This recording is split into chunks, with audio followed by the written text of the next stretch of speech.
Mr. WNBA Hakeem Prophet has started just where he left off 3 weeks into the WNBA season. He's now 8-4 in total plays while hitting 83% in NBA playoff totals, 10-2. Ski's WNBA season is $269, which is now discounted down to $199. Plus, if you purchase this special before Sunday, you will get the rest of his NBA playoff totals for free. To get Hakeem Prophet's WNBA and his NBA totals through the finals, it would cost you $448. But right now, you can lock in all of these plays for just $199.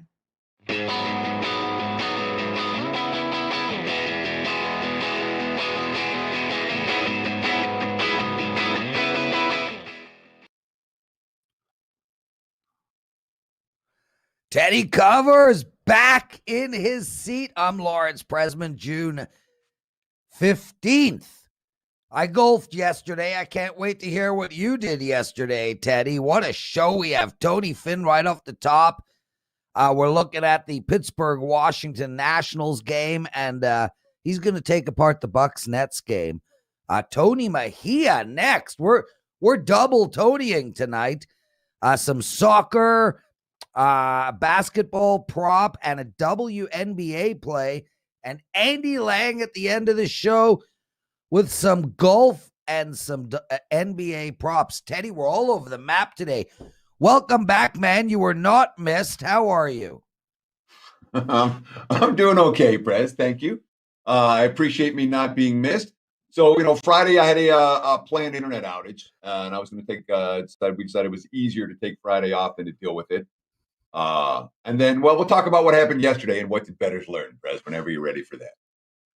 Well, let's go, dude. What did you learn? I learned for the 5,000th time that I can't drink. And I know that already, but here's the deal. And this is the truth of it, Prez. Like, I felt like I had a friend in town this weekend. One of my best friends from Michigan came to town. And I haven't done anything in like a year and a half. I haven't been out and had fun in a really long time. So I clearly didn't know how to handle it. It's embarrassing a little bit. It's also proof that I'm human. And again, what was I doing yesterday? I was recovering from, Saturday I had a couple of drinks and I felt fine. And then Sunday I was out in the sun and I drank all day and it was just too much. We barfed Sunday night. We barfed Monday morning. We slept all day yesterday. It wasn't real good. Which doesn't teach me anything I didn't know already. But it also speaks, I'm always like, whenever you're going to buy somebody's place, I'm like, don't buy a play, buy a week, buy a package. And that kind of, not that it happens all the time, but you never know what day the capper got into a fight with his wife or what day he was up all night with a sick kid or what day he was partying with his buddies. The longer sample size is always better than the shorter sample size. I had a crap weekend for the clients, unfortunately. I had a crap weekend for my own health, but now that it's Tuesday, I'm alive and well, Prez. How about yourself? What did you learn yesterday? I learned I can't play golf, Teddy. You didn't know that? When was the last time you played? I'm terrible, man.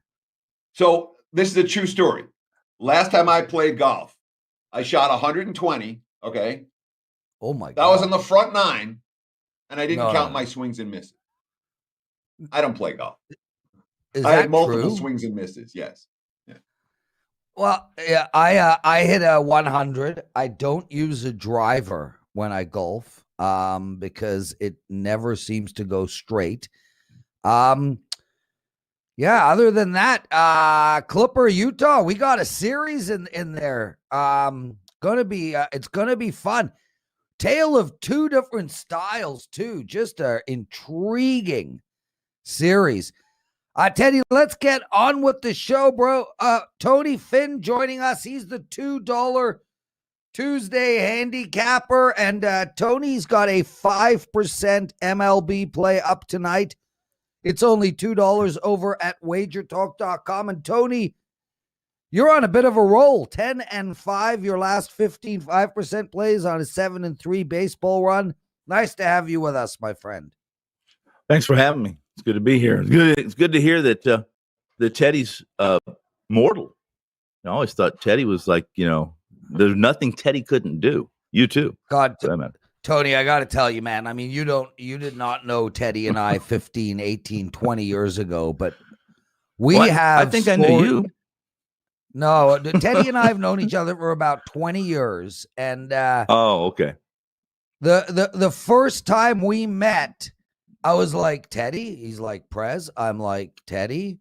I got a little bit of something. Want to go to my room? Teddy's like, oh hell yeah! And I don't think we left for 3 days. Teddy and I. Funny, I want to interrupt Teddy you. Teddy and I used to be the hardest core partiers you could imagine. Now we're both just two old freaking men. Yeah. No, Teddy? I think one of the first times I met Teddy, I'd known Teddy, but maybe one of the first times I met Teddy, that's a nice conversation. It's a good story for another podcast or another video, but it was fun and it was funny for sure. Tony and $2 Tuesday handicapper at WagerTalk.com. And Tony, let's get straight into it. Pittsburgh, Washington. Yeah. Pittsburgh just rolling, dude, down a hill. Lost their last 8 games. They're playing Washington, winners of their last 2. Plus 150. Really bad pitcher on the mound for Washington. So maybe we got a live dog here.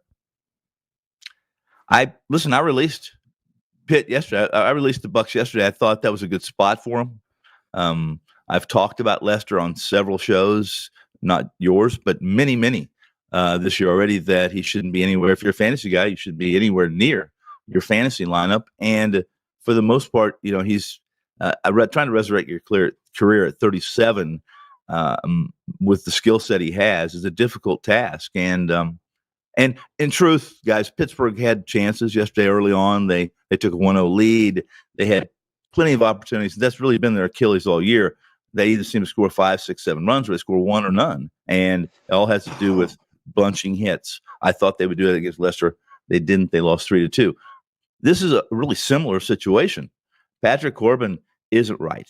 He may be 2-2. He might have a 3.53 or whatever his ERA is over over 8 career starts against the Pirates, but he's not right. He is not right. He hasn't been right since the first year he set foot in DC.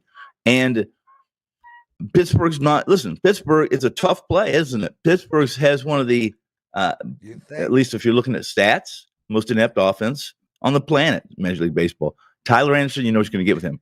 He come off a start with the Dodgers where I think he allowed 2 runs, 6 solid innings, a few hits. He got a little more zip on his 4-seamer now, hitting right around the 91 mile an hour range regularly, just under 90, I think is his average. And his ERA at 4.5, it's a little deceiving. He's got a good K to BB ratio, and he's facing a Washington lineup that's nothing special. And Tyler Anderson is going to go out there, going to give them everything they got, and at $150, guys. This is value. This is not a good Washington team. It's not a great Pittsburgh team. But even the worst teams in baseball, guys, you know it. They win 60 games. Let's catch them tonight at $150.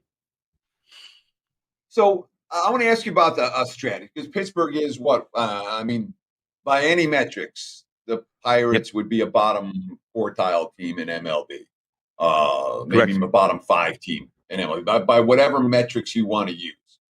And at the end of the season, if you bet Pittsburgh every day, you're likely to lose money. It's the same story with most of these teams. The Pirates have lost 8 in a row coming into this one. How do you make the case that this is the spot for this team? I'm with you in the concept that at the end of the year, Pittsburgh's going to have 60 wins. And if you bet them in those 60 games, you'll make money. But how do you make the decision, hey, this team's in a nasty skid, but today's the day they're going to get out of it? I'm not and I think that's a great question, Teddy. It's a question everyone should ask, not only their consultant, but ask themselves if they're self-cappers. And to answer that, every day is a new day. I'm not saying that we're rolling the dice, and every time you roll the dice, the odds are the same, because they're not. There's variables in baseball that don't apply, to that math. But this is a spot. I thought it was a spot yesterday. I knew yesterday when I saw this schedule, Teddy, that I was probably going to be on Pittsburgh this whole series. And if I win one, there's a really good chance I'm just going to lose a nickel or a dime. in total. And if I win 2, then it's bank for me, at least in my world, in my orbit. That's bank if I can hit 2 dogs in 3 plays. And tonight is that second opportunity with Tyler Anderson, I'm not just a Tyler Anderson fan. I'm a Tyler Anderson chaser, because I think there's certain situations that are good for him, and he's going to give Pittsburgh everything they need to win this game, which means keeping him in the game. And Corbin, and I'm banking, and I'm believing, Teddy, that Patrick Corbin isn't right. His last start was, it shows that he was okay, shows that he was capable. But if you look at the metrics, the underlying peripherals in that game, you'll see the hard contact was there, and Tampa just didn't get the BABIP. They just didn't hit the holes they needed to hit. So tonight's that night. Tony, Finn, everybody, Pittsburgh Pirates plus 150. Also, head over to WagerTalk.com. Grab Tony's $2 play. It's a 5% MLB play. He's on a 10-5 run in these 5% plays. Make sure to get that. This is going to be a fascinating game tonight, Tony. Brooklyn Nets hosting the Bucks. As of a few minutes ago, Harden has been ruled as doubtful from definitely out. We've already seen the line on the total move slightly. -4 for the road team. They got to come in feeling pretty excited. 2 of the 3-headed monsters aren't going to be playing. Maybe one will, the other one will, but they're right back in this now. How do we handicap this game? Well, this is part 3 parts to this. As soon as I saw this was going to be the scenario, it was going to be Harden. And Durant alone. Then there's a couple things you look at. I didn't have to look at anything, regardless. And it was funny. Before the show, I was listening to some radio, and the talk is that this isn't all on Durant tonight. That there's this player and that player, and the dialogue went on and on. But I don't care what's being said or what you might believe. The bottom line, the burden does fall on Durant tonight if they want to get a win. Granted, the second rotation is going to have they're going to have to be the best, probably better than they've been all year, to beat the basically the style and the scheme that Milwaukee has run the last couple of games, because they're going to run that again tonight. And winning in the minutes in which he's off the floor is probably more important than maybe when he's on the floor. Equally as important for certain guys. The Nets, unless this happens and they believe they have a chance to win, they might as well just, wave the white flag and move on to Game 6, because I don't think they're going to win tonight. I don't think they're going to be very successful offensively. The unders have played in primary, because even with Durant and Irving on the floor, this Milwaukee team, after that Game 1, has slowly figured out what they have to do to at least contain. At that time, the big 2. Now it's the big 1. And the supporting cast behind Durant here isn't anyone that they're not a threat. At least in my world, they're not a threat to put up big numbers. They're going to have to win the physical battle, or at least compete the physical battle with Milwaukee. Durant he's going to have to, in 5 times this year, guys, Durant's been alone with this group. They've won 4 of them. He's averaged 32 points in those 5 games, but that's the regular season.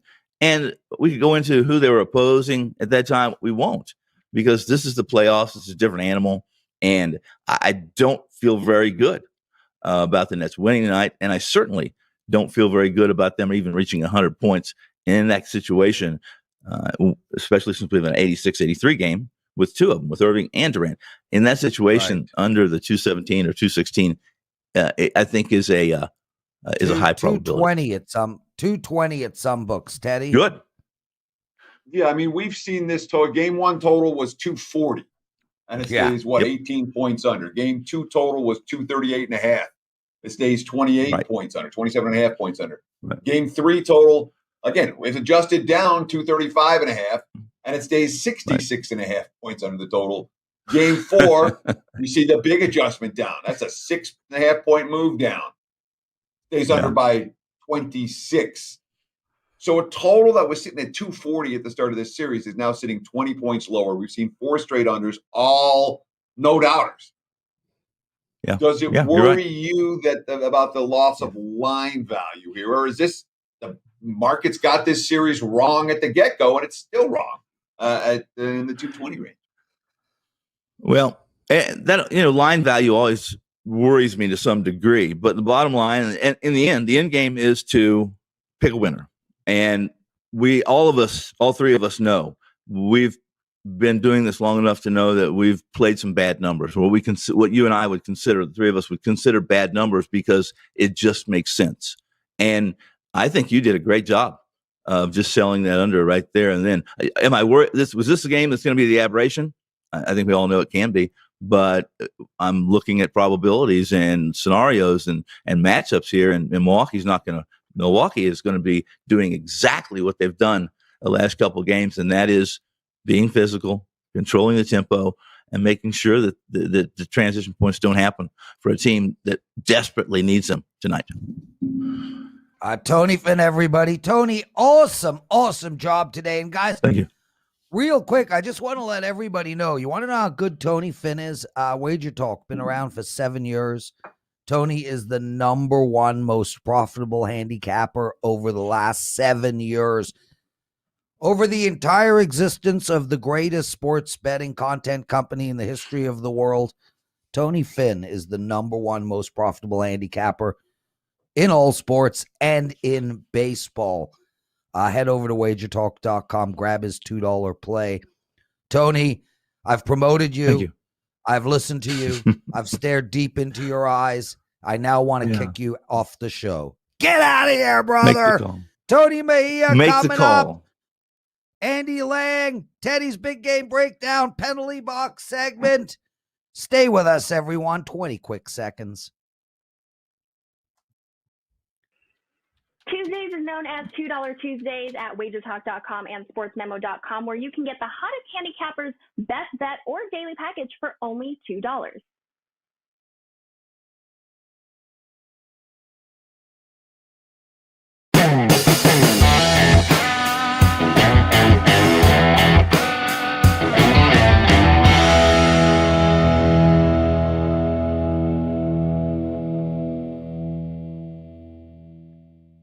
Welcome to today's big game breakdown. Let's talk about the Red Sox and the Braves. Right now, Atlanta's in the minus 110, even minus 115 in a couple of spots range. Slight home favorites. Davidson against Rodriguez. Total in this ballgame sitting at 9, juice to the over to the 9 minus 20. Let's call it. And of course, it's a Red Sox team that's 13 games over 500. It's a Braves team that's 3 games under 500. Boston being a positive surprise this season. Atlanta being a negative surprise this season. That said, and we say, what are the next 3 months going to look like? I'm not convinced that Boston's going to be 13 games over 500 over the next 3 months, and Atlanta is going to continue to play sub 500 baseball. I look at the trajectory and the potential for these two teams and say, I'm more likely to make money with the Braves right now than I am with the Red Sox. We look at the starting pitching matchup for this game. And look, Eduardo Rodriguez is an easy guy to fade right now. He's been roughed up in each of his last 3 starts. He was good early.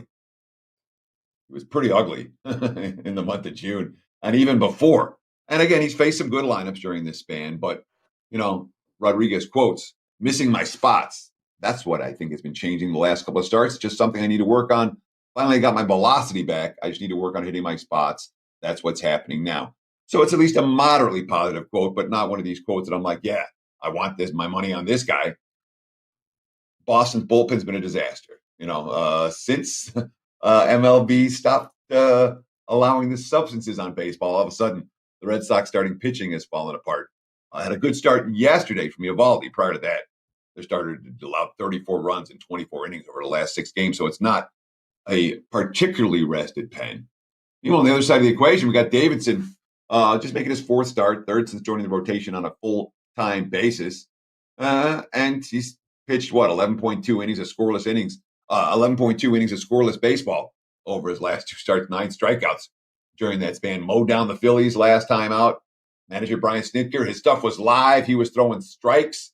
His slider has become a real pitch for him. He was very aggressive. It was a very impressive outing. That's bet on. The Braves are better against lefties, both OPS and WRC plus against southpaws. And Boston with Atlanta with Acuna, who got hurt on Sunday. It looks like he's going to be able to go today. I think that's some of the money that we're seeing for Atlanta right now. I agree with that money. It's Braves or pass for this better in this pick'em price range tonight. Give me Atlanta. That's a slight favorite. And there's your big game breakdown. Back to you, Mr. Prez. Teddy covers. Great to have you back. Steve Merrill, he did the big game breakdown yesterday and Friday. It's good to hear you do it today. Just want to quickly comment. Tokyo Brandon was on the show yesterday and gave out 2 Korean or Japanese, I think they were Japanese baseball bets. Both won. He wanted everyone to know because Tokyo Brandon, Teddy, he hasn't been beat up by this industry yet. He's all excited. Prez, I came on, I gave out 2 winners. Woohoo, woohoo. You and I are like, let's go have a drink. What? So when you're building a brand for a sport that's not a mainstream sport, I did this with arena football back when arena football was good. It takes a little while for the brand to get going. Yeah. I give him all the credit in the world because he's killing it. He's doing really well. Oh, my God. And when potential clients start to pick up on the fact that, hey, you can make money betting Korean baseball and betting Japanese baseball, and this guy's on it, we'll hear a lot more at Tokyo Brandon. I'm confident of that. The guy has been winning consistently, and I give him all the credit in the world. And again, it takes a while to build a brand for a non-mainstream sport. He'll get there. And hopefully some of you guys out there were able to take advantage of Tokyo Brandon's plays yesterday. Winners right here on WagerTalk Today. Dan Smith, one of our listeners. Yeah, Dan, I know Tokyo is in Japan, but Brandon handicaps Korean baseball as well. And I didn't remember if his 2 were Korean or Japanese. That's all. I'm good on geography. I get it. Anyway, Teddy, before we bring Tony in, John Ryan, he's the $2 handicapper over at Sports Memo today.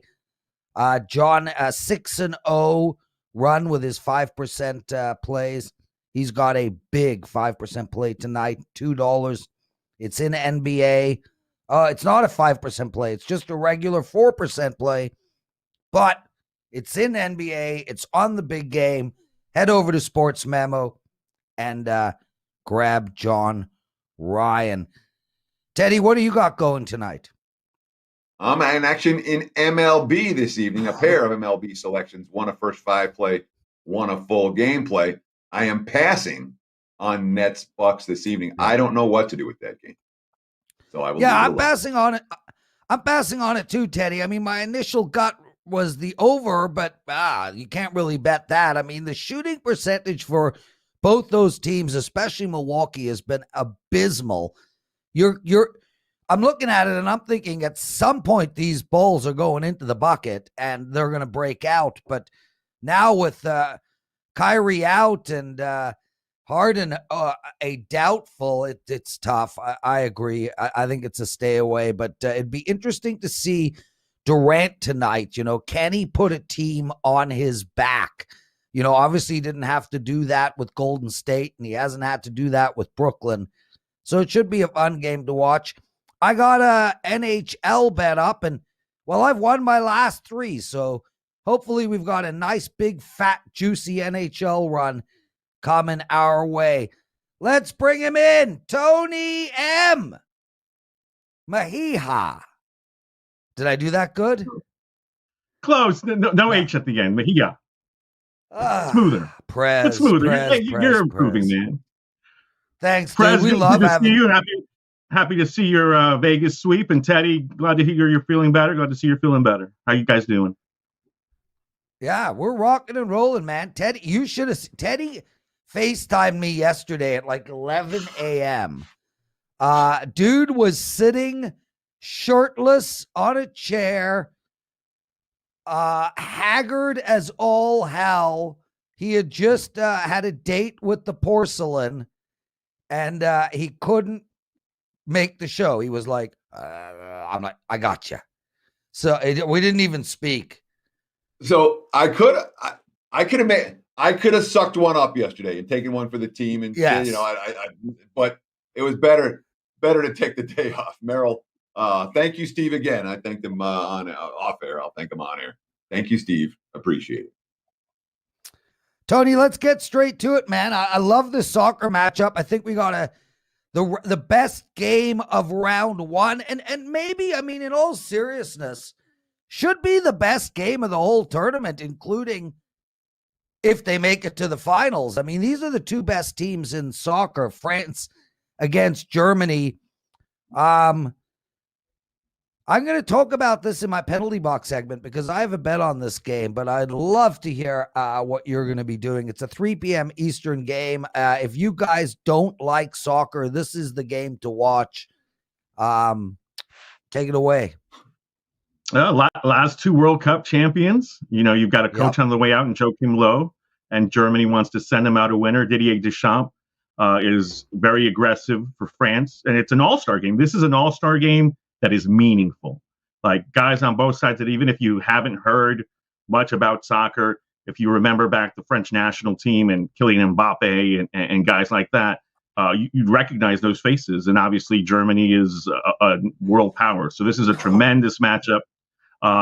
Where I'm going with this is on the over. And I got burned on the over in Spain, Switzerland, despite the fact that Spain dominated possession. Alvaro Morata decided to just dispel any chances of that over coming in by blowing goal after goal. And then Sweden blew 2 point blank chances. I think we'll get guys finishing off those opportunities here. And both coaches, I believe, are going to go with 3 forwards apiece. And listen to these forwards. You got, for France, Barcelona's Antoine Griezmann, Real Madrid's Karim Benzema, and Mbappe from PSG. They're fortified by the likes of Bayern Munich's Lucas Hernandez and Benjamin Pavard. So those guys have experience playing in Munich. So it shouldn't phase them to play in Germany here. And for Germany, you've got, you know, the same faces that you've seen: Thomas Gnabry and Thomas Muller from Bayern Munich, and his teammate Serge Gnabry, and Chelsea's Kai Havertz, who just won the Champions League. So we have plenty of class players. Both goalkeepers here are getting up there in age. They're still world class. Manuel Neuer, 35-year-old from Germany, 34-year-old Hugo Lloris from France, but a little bit past their prime. Let's take a shot with the goals, getting more than 2.5.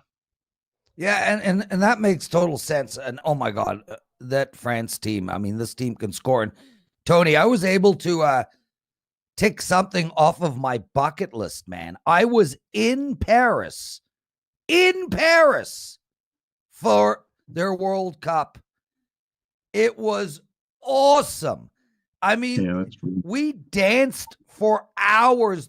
It was, I got goosebumps, honestly, like just thinking about it. How often do you get to be in the country that wins the World Cup the night they win the World Cup? It was unbelievable. No, that's tremendous. Probably I mean, Team USA watch parties here in Orlando and across the country are great. I go to a Colombian restaurant to watch some World Cup qualifiers. Nothing like that community of watching a soccer game, collective gasping and all of that. Oh yeah, it was just amazing. So let's just shift our focus to the NBA. Tonight we have a crucial Game 5 showdown between the Bucks and the Nets. We've talked about Milwaukee as road favorites. We've talked about the unders coming through in every game in this series. You're highlighting player props on this one, and it makes sense to me. Someone for Brooklyn has to provide some offense besides Kevin Durant. Who's it going to be tonight, Tony? Well, even if James Harden comes back, I still like Joe Harris. And I might even like Joe Harris a little more if Harden does come back at 75% and at least provides a threat out there. Harris scored, 19 points in game 1. He had 13 in game 2, 8 of 16 from three-point range. He averaged 14 points a game at home. So clearly he prefers Barkley's, certainly to Milwaukee, where he was terrible in games 3 and 4. He scored a combined 11 points on 3 of 13 shooting. And whether he's the number 2 tonight or the number 3, I really like his aggressiveness. He's not a guy who shrinks in the moment. I think he ends up being the number 2 scorer tonight behind Kevin Durant for the Nets. Across the board at FanDuel, DraftKings, BetMGM, the number is 14.5. Go over 14.5 points for Joe Harris to respond at home as the Nets try to survive with at least one of their best players, if not 2. Is there anyone else that you would look at this evening that you might be interested in playing an over with or an under with when it comes to the player props in the NBA? Closer to tip-off, if we get confirmation that Harden is not playing, Bruce Brown is certainly somebody I would look at in the rebounds and assists department because he does the dirty work. And if Durant and Harris have to concentrate on the scoring, I could see, even if you want to go points, rebounds, assists, I could see Brown getting those putback buckets and certainly dishing and grabbing about 5 rebounds, which is high for a guard. Great stuff. The Joe Smith prop, I'm going to bet that. It makes so much sense, Tony. Let's talk some WNBA. What do you want, Teddy? You said the wrong name of the player. It's Joe Harris. Well, that's Joe Smith retired a decade ago. Oh my God. He's a good relief pitcher, or he was. I'm not mad at it. I'm just the people need to know what prop to bet. I want to hear Joe laughing. I want to hear Joe laughing. It makes me happy. Go, Joe. Let it out, Joe. Let it out. Tony, Las Vegas Aces versus the New York Liberties, 2 of the more appropriately named teams. How are we betting this game? Well, we're checking to see if we get to watch Sabrina Ionescu play today because she missed the last game, a tight win over the Phoenix Mercury, second game of the Liberties road trip, the second game on the West Coast tonight here out in Vegas. So, from that standpoint, if Ionescu plays, love the over. If she doesn't play, we still have an opportunity to get over because the Liberty have weapons, but I think the total will dip. So certainly you want to get the best number. Bet Nyjah Laney, Sammy Whitcomb, Jasmine Jones. New York has plenty of firepower if Ionescu doesn't play, but obviously if she does, that kind of helps the cause. And the Aces' second best record in the WNBA. They've had problems with nobody except the Connecticut Sun. They've scored 90 points in 6 of their last 8 games, so they can certainly fill it up. 2 of the best players in the league in Asia Wilson and Liz Cambage. So really like the over in this game. I think it's the highest total on the WNBA board for a reason. Yeah, and I talk about it a lot throughout all sports. Take the highest total over, the lowest total under, and you're going to have yourselves a great year. Tony Mejia, everyone. Tony, what do you have to promote for tonight? Well, we've got soccer all over the board. Euro 2020, we already talked about the marquee matchup there. World Cup qualifying in both CONCACAF here in North America and in Asia, where they're underway already. And baseball, I'll have another 4% play. I've been on a really good run, 13-4 on 4% in MLB. And obviously, I will have an NBA play, actually 2, and one I just gave out to everybody. It's a client play, Bang Joe Harris. Nicely done. Thanks for joining us. Guys, please hit that like button for us. It's really important. We used to beg you guys all the time to do it. We've stopped because you were doing it. But come on, man. 250 of you guys watching the show live, only 37 likes. Teddy, that just doesn't feel right. We'll get there. We really appreciate all of your support. We appreciate you guys taking time out of your day to hang out with us. And any likes you can give us, any follows, any retweets.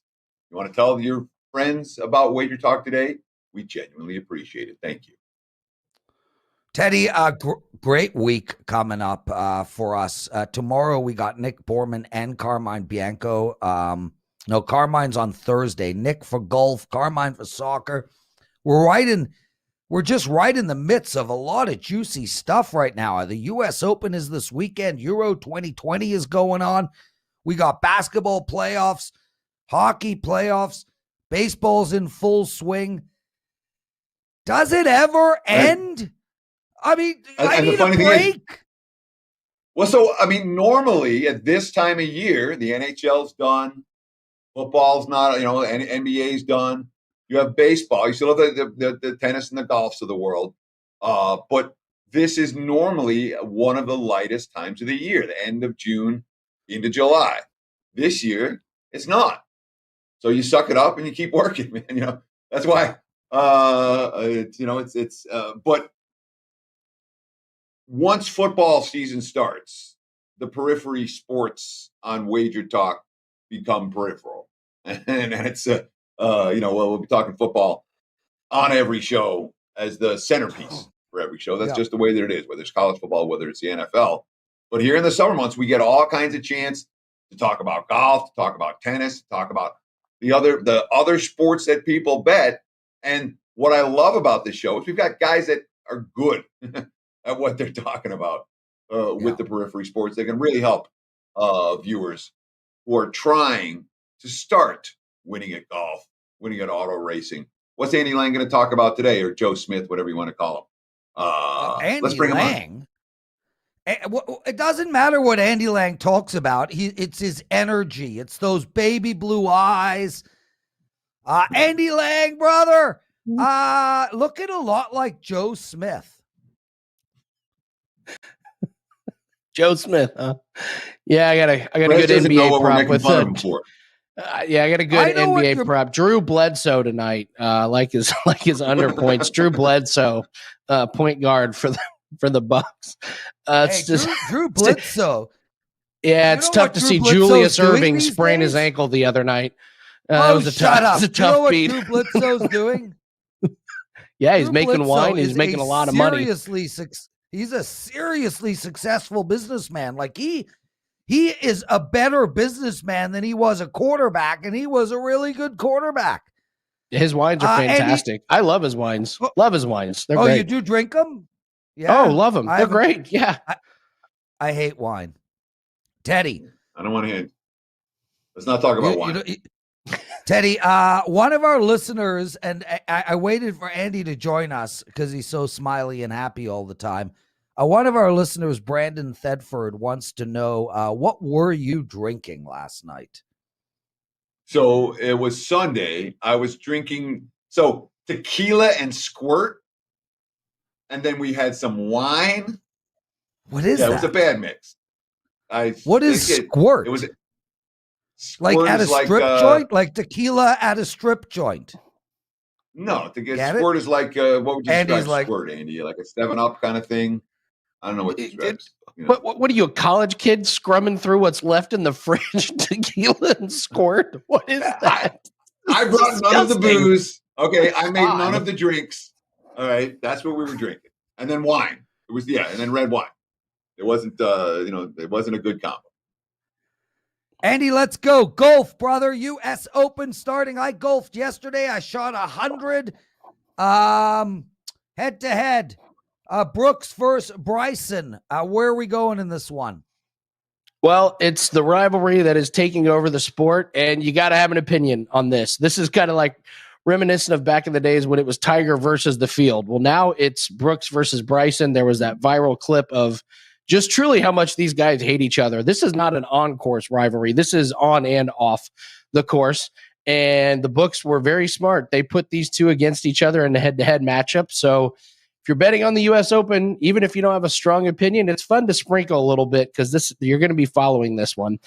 So these two guys have not played Torrey Pines. This is where they're playing U.S. Open. And they haven't played this course very much. So it's hard to take away how good they play at this particular course. Both of them are not playing great golf right now. Koepka has missed the cut 3 of his last 4 tournaments, and Bryson only has 1 top 15 finish in his last 6 tournaments. Bryson is the defending U.S. Open champion, but this is at a completely different course, so you kind of got to throw that out of the window. I'm taking Brooks Koepka at plus money with absolutely no hesitation. His knee has been a problem, and he had surgery right before the Masters. He could barely bend his knee, and he missed the cut there. And I mentioned he's missed the cut in 3 out of 4 tournaments. The one tournament he did make the cut was a major, the PGA Championship, and he finished second. When it comes to majors, Brooks Koepka turns it on. He missed the cut last week. He doesn't care about tournaments like the Palmetto Championship. He is gearing up for majors. That is his goal right now. And as part of winning majors, his goal really is to beat Bryson. And when you talk majors, listen to Brooks Koepka's last 13 finishes in the majors. 2nd, 7th, 29th, 4th, 2nd, win, 39th, win, 13th, 6th, win. This guy just lives for performing on the biggest stage in the majors. Brooks absolutely cannot stand DeChambeau. He can't wait to finish ahead of him. It's personal. I will take the highly motivated Brooks Koepka in a major over Bryson. So how come Koepka's the underdog there? Is that because of the all current form? Current form, missed the cut 3 out of 4 tournaments, but you have to look at those on individual basis. He played last week at a tournament that meant absolutely nothing to him. That was a practice couple of rounds for him to gear up for Torrey Pines. He missed the cut on Friday, and I bet he was at Torrey Pines by Friday evening. So I'm not too worried about the missed cuts. You look at how he performs in the majors, and when it comes time to majors, you just don't bet against Brooks. You bet on him. But also, Andy, let's talk about Will Zalatoris, Oh. who's a guy who you have targeted as a potential top 20 finisher at a plus price. Why do we like him to be a contender in the U.S. Open? Prez, no, I'm not worried about his knee. He finished second at the PGA Championship. I believe his knee troubles are a little bit behind him, so I'm not worried about the knee. Okay, Will Zalatoris. Yeah, he is part of this young wave of golfers who step onto the PGA Tour and are not intimidated, and their game is good enough to compete. You're talking Victor Hovland, Colin Morikawa, Matthew Wolff, even on the European Tour, these young guys like Robert McIntyre, they are not intimidated by these veterans, and these big courses do not scare them. So Will Zalatoris has played in only 3 majors in his very young career, and his finishes are 6th at the 2020 U.S. Open, 2nd at the 21 Masters, and 8th at the 21 PGA Championship. That is incredible stuff from Zalatoris. Yeah. In 20 tournaments he's played in the 2020 season, out of his best 5 finishes, 3 of them are at majors. So we're seeing he's got the pedigree to show up and play on the biggest stages. One of his other best finishes this year was at the Farmers, where he finished 7th. That tournament was played at Torrey Pines, the same course they are playing this week. And I'm getting plus 163 on Will Zalatoris to finish top 20. Incredible value. I have already made that a play for myself. Andy Lang, before we get into some basketball, promo code time, OPEN21. That's OPEN21. Get 50% off of Andy Lang's U.S. Open Wager Talk pack of plays. Tell us what this includes. Sell it, baby. It's anything and everything you need to make money off of the U.S. Open. This pack has head-to-head matchups, and it has head-to-head matchups from DraftKings and FanDuel as well as offshore. So no matter what book you use, you will have lots of plays. It includes all props. It includes all finishing positions, such as top 20s, 30s, 40s, any international props, any fun props, and also my best DFS sleepers, favorites, and complete DFS lineups. It is just top to bottom. You want to make money on the U.S. Open. Everything is in there. It is a great value. Use the promo code OPEN21. Get you 50% off. Outstanding stuff. Andy, Doc Holliday. A lot of points, a little amount of points. How's he going to do tonight? Well, Drew Bledsoe, I like to go under 18.5 points for the one. No, we're confusing everyone. Drew Holiday. We're talking Drew Holiday, point guard. I like him to go under 18.5 points tonight. He has not gone over this point total in this series. And the under on this play is 6-2 in the playoffs for him. And one of those overs, he had 20 points. That was an overtime game. The other game he went over, he only scored 19 points, and he went 7 of 10 from the field. He's only shooting 40% from the field, 33% from threes. And the last 2 games, we saw the strategy of Milwaukee. Middleton and Giannis scoring the basketball. And without Kyrie and Harden, Durant is the lone scorer for Brooklyn. If I'm Milwaukee, I want to do whatever it takes to get Durant a little bit tired and beat up. And I think they're going to work Durant on defense a lot. If he's guarding Middleton, I can see Middleton with a lot of ISOs. If Giannis is on him, I can see Giannis with a lot of ISOs in them. If I'm Milwaukee, I'm doing whatever it takes to beat Durant up on both sides of the court. Holiday has been an under machine. I think he's going to be more of a distributor tonight rather than a passer. I like Holiday under 18.5 points. And I will also point out, the other night we swept NBA props, and they were all unders. and I made the point, and I want to make it now. Do not ignore these unders on the props. Everyone likes betting the overs on these props. Most of the time, the value is on the unders. It's where I've made most of my money in the NBA playoffs. Don't ignore the unders. Tonight's a good example. I'll take Drew Holiday under 18.5 points.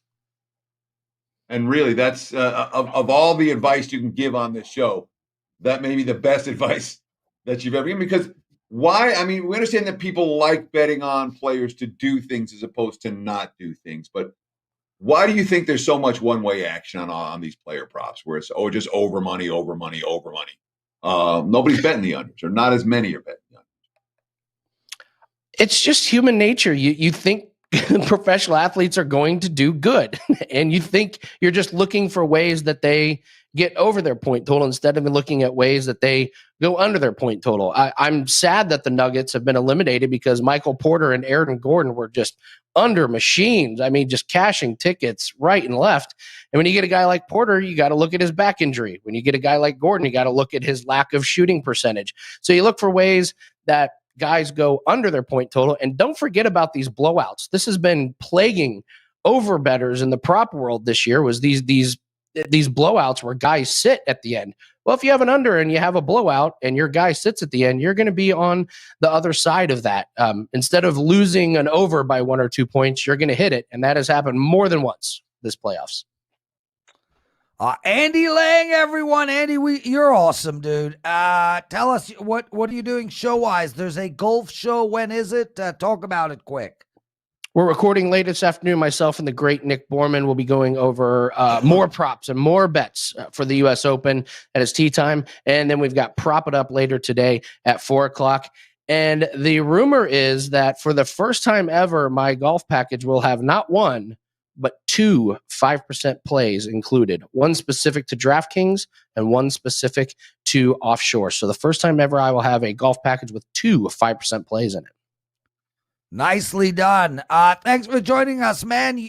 Open 21, 50% off Andy Lang's entire U.S. Open package. And Andy, awesome stuff.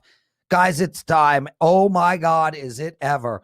Penalty box segment. Let's go. Cue the music. I'm getting ready.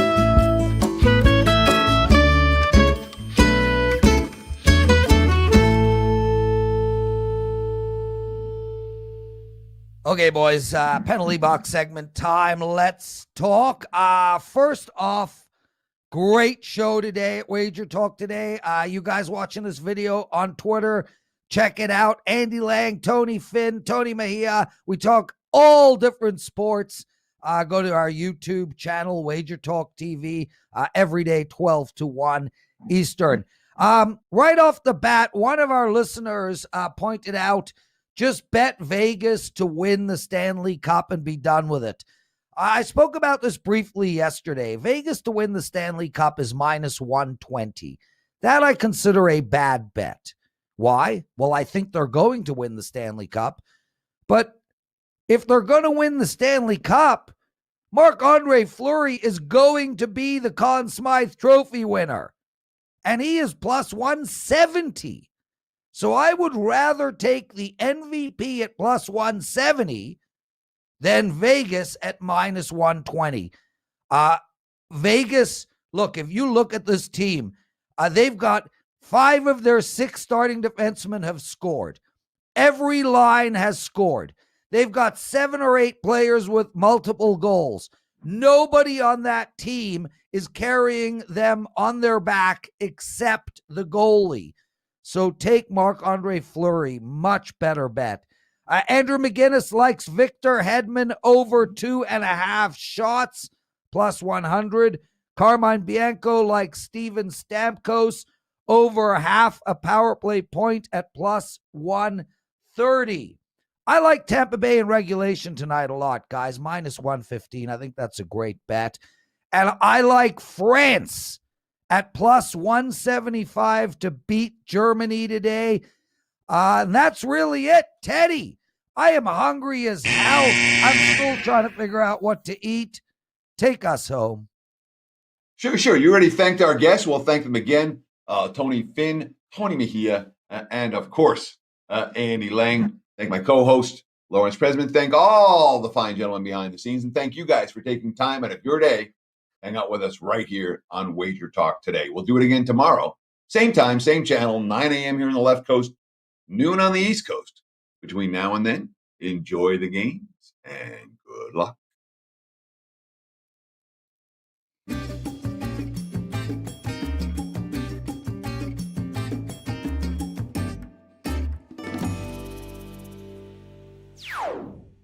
Gianni the Greek over the past 30 days has increased client bankrolls by plus 47%. Is looking to repeat his 2020 #1 overall profit title at WagerTalk, where he not only took the title last year, but has never had a losing calendar year at WagerTalk and is #1 and 2 in all profits across all sports. Right now, you can lock in 45 days of plays for the price of 30 for a limited time, saving yourself $200+ over the regular price.